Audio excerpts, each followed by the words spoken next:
This is Chew on This with your host, Monique Baker McCormick, and today's special co-host, powered by the McCormick Report, Detroit's longest-running online community newsletter since 2008.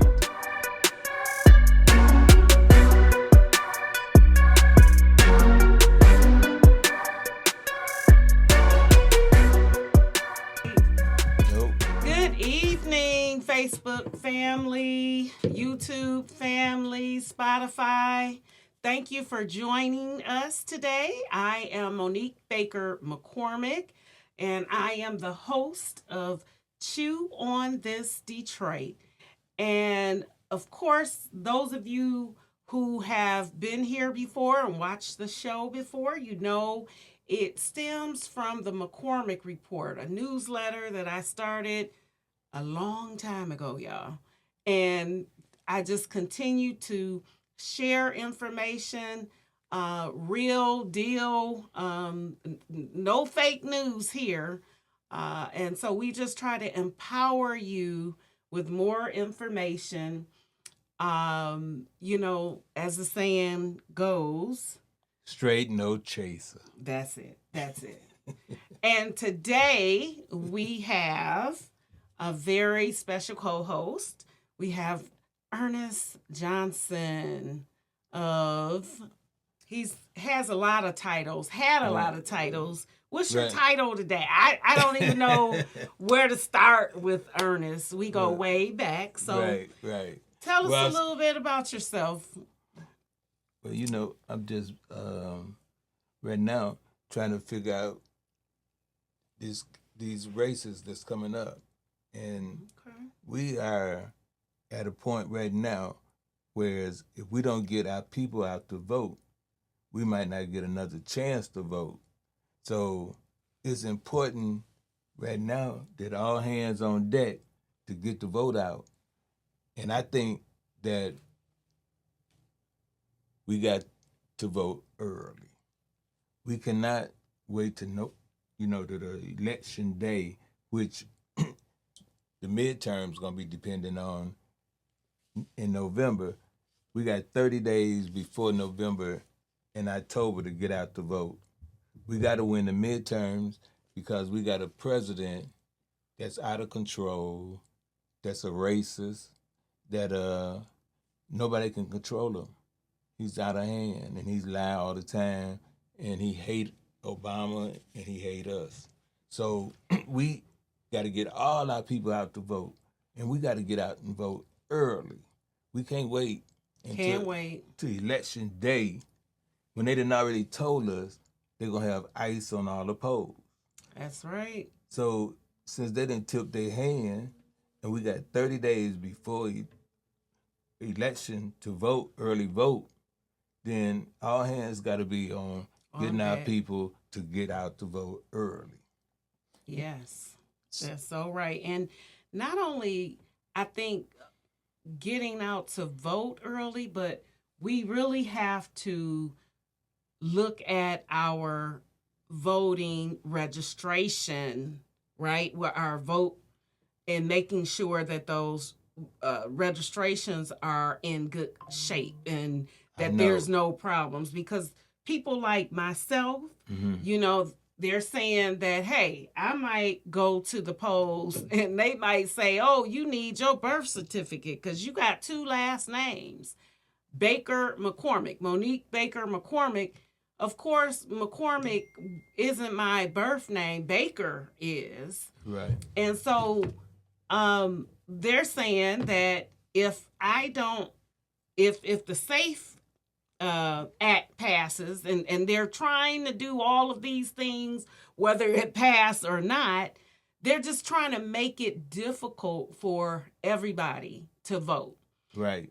Especially in Black and brown communities. Urban areas, right. That's right. So check your voter registration. Make sure your name wasn't purged out. They're doing that too. Right. So that's another reason to vote early, because if you wait till election day and your name is off the thing, it's too late. That's right. And that's what they want. Yeah, they want you to be, because they're going to say, oh, well, you ain't registered here. You got to go over there and running around trying to right. figure out where to vote. Right. You ain't that enthusiastic to vote anyway. Exactly. I mean, we only had, 22% turnout in November? Wasn't that what we had in Detroit? And I know the people that are watching today. I see Laretha there. You know what? I know you voted, and I know all of our family votes, right? So if you think for some reason somebody in your life that is 18, actually they can register to vote. The same day.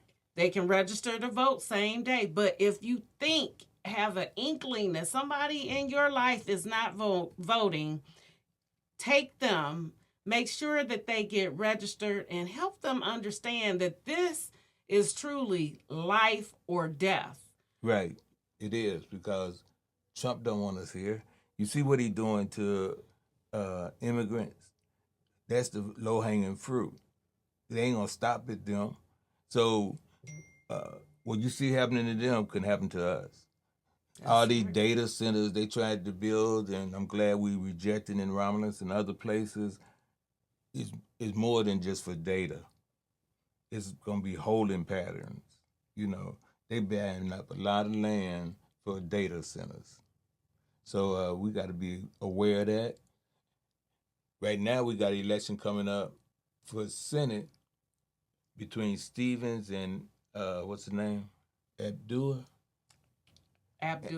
El Sayed, yes. Now, it looked like he running neck and neck with Stevens in Detroit. But if he was to win the primary, my concern would be, could he win the general? That is the problem. That is the problem. Because the way this is a red state right now.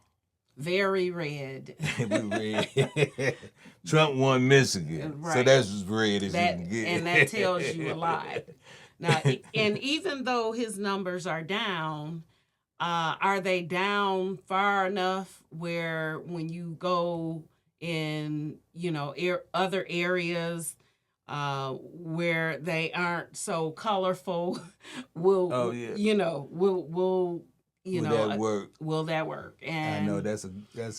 I don't know, and I don't really want to figure that out. But some people say, well, we've always had candidates that we've had basically to choose from the lesser of two evils. Or maybe not evil, but maybe so. Because, at one point we had to choose between like a Democratic person that was racist and a Republican person that was racist. So which one was, Right. So you're right. Lesser of two evils. And it's best to get the lesser. It is best. Right, because one might have a whip and one might try to talk to you. So we don't want the whip. No, we don't want to have the massa that's beating on us, right? Yeah. We don't want to go that mad. So if we don't want, we better vote. We better vote. I think one of the problems we got with our young people not voting is that we didn't teach civil rights. Yeah. Civil rights wasn't taught in schools. Mm-hmm. And that whole period of what my generation went through to get us the voting rights, say in '65 and stuff like that, and the marching and the Birmingham and the water hose and the dogs, and some type of way they think that's being woke, and they took that out of education. So these kids don't even know that what we went through to get what we losing now. That is so true. They take it for granted. Right. They don't know. Take it all. If they knew better, they do better, as they say, right? Right. And that's why it's important for us to teach our young people. Right. Right now, like, can you believe I have a grandbaby now? And, I try, just teach them a little bit about our history, a little at a time. I know my daughters used to say I would read them slave stories, and I would. I read them not only for them, but I read them for me so that I would remember where I came from and how I got to be in the position that I'm in. You know, I just didn't get here one day. People died, literally died Right. for me to be here. You know, so I don't take that for granted I at think it's all. important to read to babies. I Yes. think, the studies say that, the first 2 years is the most important development in child's growth. The foundation is what you teach them in their first 2 years. So you reading to them is very important instead of nine that baby talk stuff. Yes. Read to them real stuff. Don't be doing that baby talk. And you might not think they understand. But they do. Right. They're just right. little sponges. Right. Sponging up, Right. taking up all the knowledge Right. that you They can give them. they listening. Right. They are. They really growing, they learning. And so the parents is the first example. The problem we got is we don't have enough fathers in homes, and our daughters or young women don't have they don't have that father figure in the house, and they dress in any kind of way and getting out here, and it's crazy, the way these young guys just be dressing and everything. It's almost half nude, I know. I know. That's a whole nother story and discussion. We can go on and on about that because I don't understand it. I mean, I guess I do, because if you don't have someone in your life that disciplined, discipline and showing you the right what's way. right and what's wrong, and not being a friend or letting you do whatever you want to do. That's not what kids need. Our children need parents, real parents. That need two parents. Two-parent households would be so much better. Yes. Yes. And if they don't have, two parents, at least, when I was growing up, it would be, someone else's father that would come in. Uncle, a cousin. Aunt, somebody, because it takes a village. Right.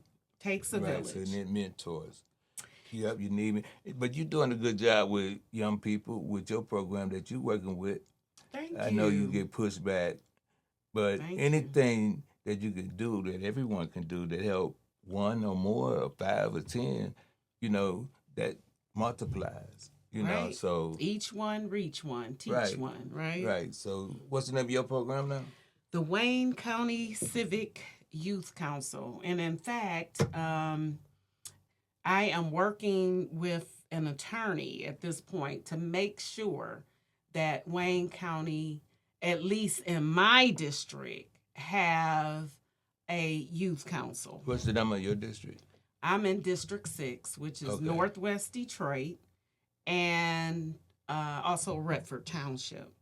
So I don't have all of Northwest Detroit, but basically starting from Greenfield and 8 Mile, going back west all the way over to Inkster. That's all of Redford. And then if you take Inkster back over to Joy Road, that's kind of my square, and back around to Finkel, back up to Greenfield. So it's a huge district. So, we're looking for young people that are interested in understanding government. Yes, then they can contact my office. We have a young lady who is working as an intern. She was on the youth council. She just graduated from high school. She's going to Penn State. And I'm so proud of her. I'm proud of all of the young people. So she working in your office now? She works in my office, because that's another opportunity that we give to the young people that participate in the Wayne County Civic You want to give your number? 313-224-0884. 313-224-0884 is my number. Commissioner Monique Baker McCormick. So what's the ages? Starts in, actually, we're expanding from the ninth grade to the 12th grade. So these are high school students. Okay. They simply fill out an application. We ask them a question about what in their life do they think would help them. It could be not just in their life, but in their community that they see needs to be changed or somehow impacted in a different way. Like, for instance, the first year they decided that mental health resources were needed in high schools, not in the community, but in high schools. That's what young people wanted. And then the second year, it was gun reform. They wanted to make sure that if parents had a weapon in the house, that it was locked up and it was safe for many kids getting to it. Because if a kid got to it, then they could bring it to their school, right? So they said that this is what they wanted to see: safe storage laws. Right. And do you know that they fought and they lobbied the governor and other elected officials? And do you know that there is today a safe storage law? Partly in part because of them. It's a new law. It's a new law. It's been in existence, I think, about a year and a half now. 2 years, right. Safe storage. So that is the power of young people. Young people have the power. They just have to have the opportunity to learn and grow in this space, right, and know how to make change happen. And have goals. And yes, definitely. They had a goal. Yes. That was a goal that they wanted to achieve, and they did.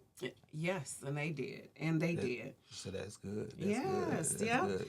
So I wanted to talk about a few other things. This time always flies so fast when we're having fun, right, Ernest? That's right. I don't know if you heard 1300 Bobian. Remember what that was? The jail. Yeah, I know. Yes. Oh, we need to hear that story. You've been there. Oh my goodness. Yeah, I've been to jail. I mean, I've been to jail doing my what's that? Street life. Okay, street life. They took me to. I went a couple of times with 13. I think I went to all the precincts in the city. Not prison, but jail. I went to jail. I've been to all of them. Wow. But the 1300 Bobian, that was the oldest, and it was like 90 years old or something like that now. Something like that. Yeah. It's and they're looking at right now making it into a hotel. Yeah.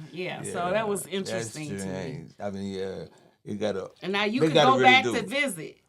Yeah, in I the will. hotel. I will. Because 1300, it was a. The reason I ended up in there, it was a after-hour joint called what was it? Doggone it. Well, it was off of Mac, but they raided it and they had a bus and they loaded us because they was up there again. They loaded us all on the bus and took us. It wasn't at Greens, was it? No, Greens was on Mac. Yeah, off of Canton and whatever. Right. This was my grandmother lived over. Oh yeah, I like they barbecue chicken. Mm-hmm. Greens barbecue. Right. Yeah. Come to me. This was Frank Nitty and all these jokers to hang out at this place. Okay. But yeah, it was back in the day, back in the 70s, 80s. Or something. Do we still have after hours? Anybody go to after hours? I think. I don't know. I guess they have after hours on the street. You don't have to go no place. Getting in just trouble, go to right? a street. They take a cold. Street corner. Oh my goodness. All right. Well, they're talking about making the jail into a hotel. What they gonna call it? 1300. I know. something. Oh, you know what? That was the hotel. The jail where Beverly Hills Cops. Didn't they do that out of the? I think so. Yeah. Now Eddie Murphy. Yeah. we marched. My daddy took me down there when I was little, and we marched around 1300 Bobian because it was a prostitute that got killed named Cynthia Scott, and a policeman killed her, and then because she wouldn't respond to what he wanted, and then he put a knife in her hand and said that she was coming after him or something. But then when they examined the knife, they found dog hair from his dog. Wow. So you see these type of antics have been going on forever. Setting folk up and all of that. So, a lot of us in jail. Yeah, but now we have videos, and so you can get it on your cell phone, and we found out that they lied too. We found out they lied. Yeah, yeah. Police and all them. A lot of times, a lot of people in jail not because they're guilty, but because they don't know. Yeah. Not to plead guilty. That's true. Or they stress them out. So, right, like stress used to do, right? Oh, yeah. Yeah, they beat you up and make you confess to things. Stop the robberies, safe streets. So they'll have a guy walking down the street like he drunk, and then these jokers see him and they say, oh, it's a white guy in the black north end, he drunk, he got money hanging out of his pocket. Then when they go, then boom, boom, boom, they shoot you, arrest you. Before Coleman Young, he broke that up. Right.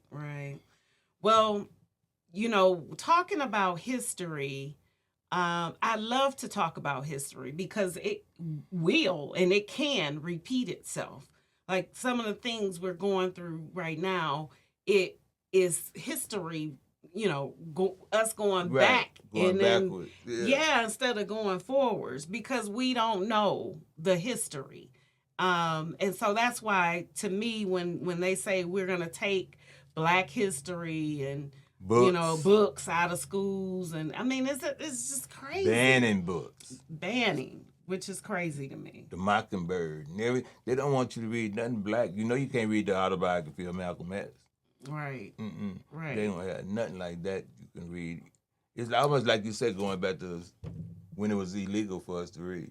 That's basically what you're saying. When you say you can't read this book, that's what used to happen. Illegal. I mean, that's what they would say. No, you can't read any book, right? The Bible. And then they get their preachers to tell us, wait, we're going to have milk and honey and gold streets. Then we go to the pearly gates. Crazy. Well, I do want to also tell you about a countywide transit investment initiative. Actually, it's going to be on the ballot. And what it's going to do is it's going to make sure that we have semi-mass transit, but it'll be buses. Right now, buses in Wayne County stop at a certain point, and you cannot get any further, even into like Oakland or Macomb.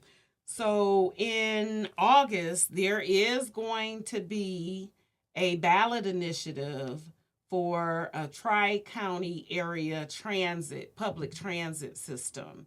So I want you guys to start reading up on this because it will be on the ballot.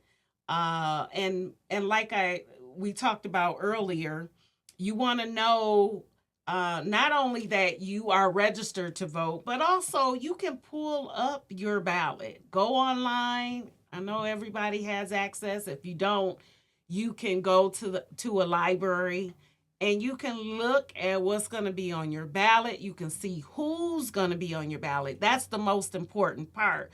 You don't have to vote for anyone that you don't know about or are unfamiliar.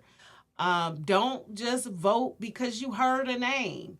Even if it's somebody you heard over and over again, You don't want to just vote for them. You want to know, why am I voting for this person? Right. What have they done for me, for our community lately? Always ask the why. Why should I vote for this person? And if you ever go to a candidate forum, and you should, you want to ask that person tough questions about things that are important to you. So don't take your vote for granted. Like Ernest said, we may not be able to vote for too much longer. Right, Which is crazy. I mean, I'm laughing, but it's serious. Check out a person's background too. That's right. You know, they can say a lot of stuff, but you know, they give you a chicken in every pot and all this. But what have they done? Have they gave anybody a chicken? You know, so just don't vote on what somebody say they're gonna do. Check out what they have done. That's right. That's right. And even if they did feed you some chicken, that is not enough for you to vote. No, you worth more than a piece of chicken. Leg. That's right. That's right. Or a chicken dinner. You worth more than that. So thank you, Ernest, so much for being here today. I enjoyed it. And don't forget, y'all, don't forget about block clubs. If you don't have a block club now, I want you to start looking at how you form a block club on your block. You know, get to know your neighbors. That's what's wrong with us right now. We don't know our neighbors. We don't help each other. Again, I'm not saying let anybody in your house. I'm just saying you can talk to your neighbors, be kind to your neighbors, help one another. And if you get to know your neighbors, you'll feel safer on your block. So, if you want to start a block club, you should reach out. First, you should find out what district you live in. And then you should reach out to your neighborhood city hall district manager. And they will assist you on getting a location where they don't have to be in your house to have a meeting. There you go, right there. Now, you know that because you were district manager at District 3. That's right, on the east side, right? Firewell Recreation Center on Outer Drive. Okay. And then I used to be a neighborhood city hall manager at the Bustle Center on Kirchhoffville and Van Dyke. That's right, right. So, you know, them kind of positions is supposed to help you organize your block club. There you go. See? There you go, y'all.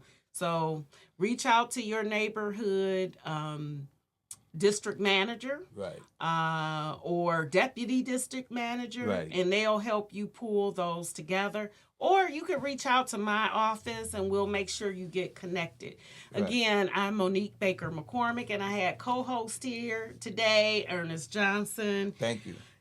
You can find us on Facebook like we are today, YouTube, Spotify, iHeart, any of those spaces and places where you get podcasts, you can go there. And you can also email us at chewonThisDetroit@gmail.com. chewonThisDetroit@gmail.com. And any last words? Share this with somebody, because we talking about getting out the vote. So share this with your family or friends and tell them, listen to them talk about get out the vote. That's right. That's right. We ain't playing. We ain't playing. We all got to get out and vote. Because our lives, it's our children's lives depend on voting. That's right. My grandchildren. This is Chew on This with your host, Monique Baker McCormick, and today's special co-host, powered by the McCormick Report, Detroit's longest-running online community newsletter since 2008.